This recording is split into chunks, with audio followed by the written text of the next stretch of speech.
کہ یہ جو اللہ نے کہا کہ سفر میں روزہ چھوڑ سکتے ہو, اس کی حکمت ہے کہ سفر میں مشکل ہوتی ہے, یہ حکمت ہے, علت نہیں ہے. علت وہ آیت ہے جس میں سفر میں روزہ چھوڑنے کی اجازت دے دی گئی. لہذا سفر میں مشقت ہوگی تو بھی روزہ چھوڑنا جائز, مشقت نہیں ہوگی تو بھی روزہ چھوڑنا جائز ہوگا. اور سفر کے علاوہ اگر مشقت نہیں ہو تو بھی روزہ رکھنا فرض ہے, مشقت ہو تو بھی روزہ رکھنا فرض ہے. اللہ نے مرض میں اجازت دی, اور یہی وجہ ہے کہ مرض اگر بڑھنے کا اندیشہ ہو تو روزہ چھوڑنا جائز ہے, چاہے مرض چھوٹا ہو یا زیادہ ہو. لہذا اللہ نے کہیں بھی نہیں قرآن میں کہا کہ کل اگر پیپر ہے تو روزہ چھوڑ دو, کیونکہ اگر اس پر مدار رکھا جاتا ہے نا حقیقی مشقت پر, کہ واقعی اگر مشقت ہے تو روزہ چھوڑ دو, تو مسئلہ پھر بڑا گمبھیر ہو جاتا. کیوں؟ اس لیے کہ میں یہ کہتا کہ گرمیوں میں مجھے کیا ہوتی ہے, تکلیف ہوتی ہے. ایک آدمی کے لیے کل پیپر کی وجہ سے روزہ چھوڑا جا سکتا ہے, تو میرا پیپر نہیں بھی ہے, مجھے جون کا روزہ ویسے ہی سمجھ میں نہیں آتا میرے. تو یہ تو ایک عجیب بھیڑ چال بن جاتی. وہ رکھ رہا ہے, وہ نہیں رکھ رہا, وہ کہہ رہا ہے مجھے تکلیف ہے, وہ کہہ رہا ہے تکلیف نہیں ہے, وہ کہہ رہا ہے تکلیف نہیں ہے, تو پھر روزہ کا ثواب کیا ہے؟ تو روزہ کو تو نام ہی مشقت کا ہے. کیا خیال ہے؟ تو اس لیے یہ جو نئے نئے حضرات آ رہے ہیں نا, پروفیسر حضرات, ان سے دین مت سیکھو میرے بھائی, دین علماء سے سیکھو جو صدیوں سے مدارس میں پڑھتے پڑھاتے آ رہے ہیں. اگر ان میں غلط ہیں تو صحیح بھی انہی میں پیدا ہوں گے.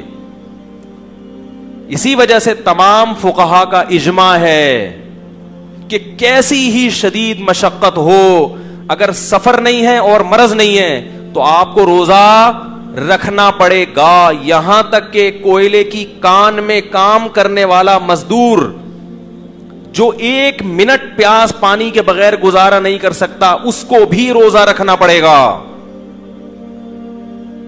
نہیں آ رہی بات؟ گرمیوں میں گڑا کھودنے والا مزدور, اس کو بھی روزہ رکھنا پڑے گا, کیونکہ مشقت ہوگی.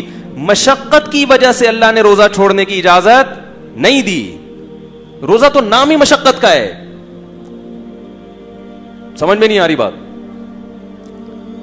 مشقت کی وجہ سے اجازت دی. مشقت تو اسی میں ہوتی ہے نا. ہر آدمی کو ایئر کنڈیشن لائف تھوڑی ملتی ہے. 1400 سال سے مسلمان ایئر کنڈیشن میں نہیں بیٹھتے آئے تھے, یہی تھا مزدوری کرنا, یہ کرنا, وہ کرنا, گڑے کھودنا. یہ انہی لوگوں کو تو قرآن خطاب کر رہا ہے. یہ تو ہمیں ایک سہولت مل گئی, ایئر کنڈیشن روم اور اے سی آفس ہے اور کمپیوٹر پہ بیٹھے ہوئے ہیں. اصل جو خطاب ہو رہا ہے صحابہ کرام کو, وہ تو یہی تھے, مزدور تھے, کھیتی باڑی کیا کرتے تھے. کسی صورت میں جائز نہیں ہے مزدور کے لیے روزہ چھوڑنا. سوال پیدا ہوتا ہے کہ کوئلے کی کان میں کام کرنے والا رکھے گا کیسے؟ وہ تو 1 سیکنڈ بھی پانی کے بغیر گزارا, بولو نا بھائی, نہیں, وہ تو مر جائے گا. تو ہم کہتے ہیں جب مرنے لگے تو توڑ دے, کیونکہ اللہ نے سب سے پہلے کس کو ترجیح دی ہے؟ اس پہ قرآن و سنت ہے کہ سب سے پہلے کیا ہے؟ زندگی. مرض میں بھی اجازت اور موت سے بچنے کے لیے بھی اجازت. لہذا بیمار ہونے کا خطرہ ہو شدید, تو جب وہ خطرہ پیدا ہوگا اس وقت توڑے گا. توڑنا اس کے لیے جائز ہوگا, چھوڑنا جائز. چھوڑنے کے دلائل الگ ہیں, توڑنے کے دلائل, بولو نا یار, الگ ہیں.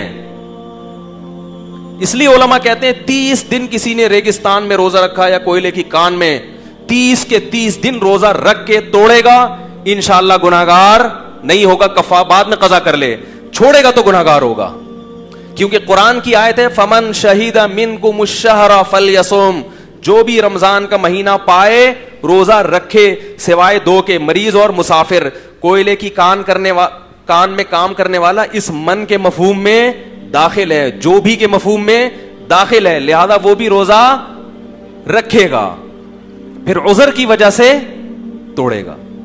اب اگر کوئی کہ یار جب رکھ کے توڑنا ہی ہے تو ایسے رکھنے کی کیا ضرورت, تو یہ آپ کی اپنی رپورٹ ہے, آپ کی اپنی منطق ہے جو اللہ کے قانون میں نہیں چلے گی. اگر ویڈیو اچھی لگے تو شیئر بھی ضرور کر دینا. اسلام زندہ باد, اسلام زندہ باد.